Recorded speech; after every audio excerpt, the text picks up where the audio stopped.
It's funny that we were discussing this before about schools in a previous segment. Or actually, it wasn't a segment. It was a dumbass comment that I was reading. Here's some more fantastic news to kind of double down. The white pill, if you will. Man, this is fantastic. Coming from Yahoo, but really from Axios. School enrollment fell by almost 3 million from 2019 to 2020. The number of individuals enrolled in U.S. education system dropped by 2.9 million from 2019 to 2020, according to new data released Tuesday. Why it matters? Let's see what they say. I want to see what they say. This marks the lowest level of school enrollment for those under 35 years old in over 20 years. It said the percentage of 3 to 4 year olds enrolled in school dropped 54%. Shit, from in 2019 to 40%. So that means now,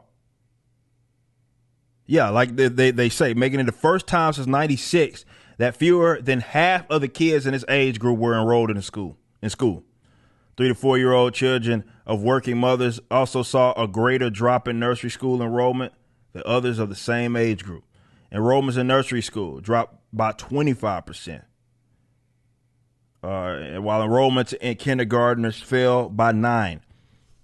The distribution of K through 12 enrollment by race and Hispanic origin remains statistically unchanged.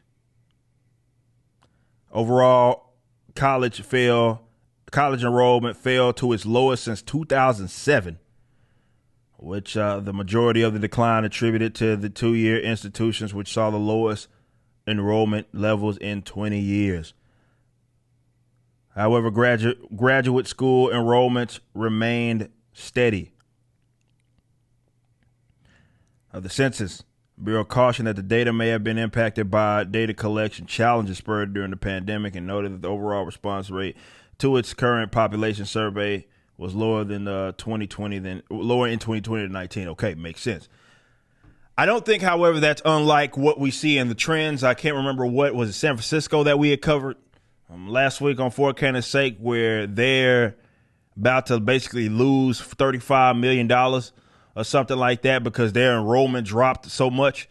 So they're not going to be funded by the state as much. It's fantastic news. Look, I love to hear shit like that. Again, this is a white pill. This is great news. This is for someone to look at this and say, you know what? There's hope.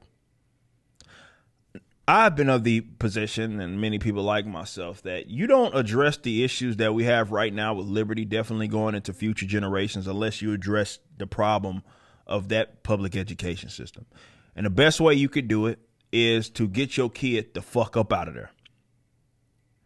I know everybody thinks they're the exception to the rule. They think that little 30 minutes that they spend eating spaghetti with their fucking child, and they probably don't even eat with their child, can somehow outdo the indoctrination of dropping a kid off for 8 hours or however long they're at school 5 times a fucking week. There's a lot of people that are cocky enough and they wonder why their kids come out like blue-haired wenches throwing bricks in Starbucks. That problem is a problem, though not exclusively. A big part of it is the public education system. It's a big powwow going on with all the stuff that they're trying to teach you guys, children, and y'all screaming at school boards, which is, whatever.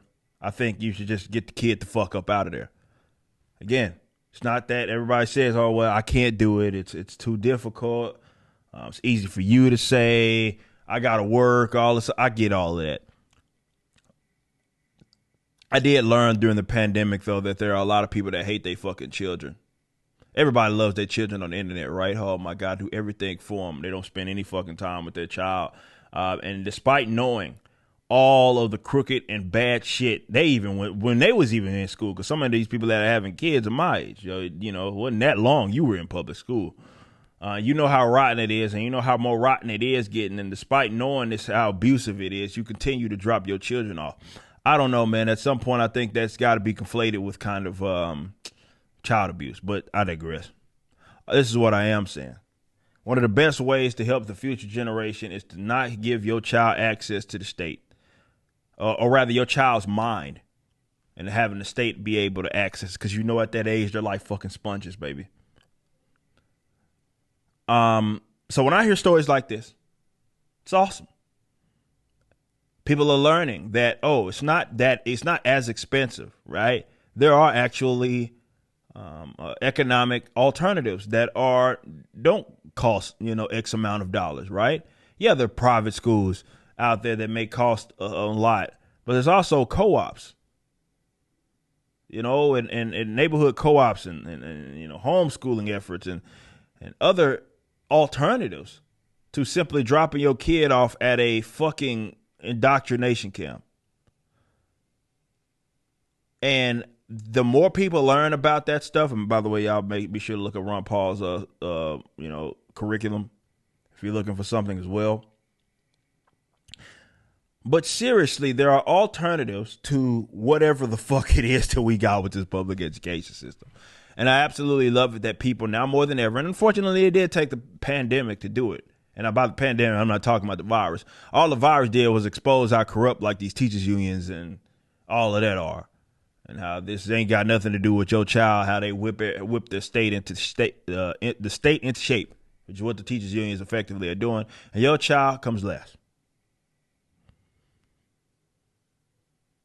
It took that to happen for people to be like, wait a minute, this is fucked. Okay, at least now you know. Act accordingly. And some people are. As we've seen over the last year, people have said, you know what? My child is the fuck up out of here, right?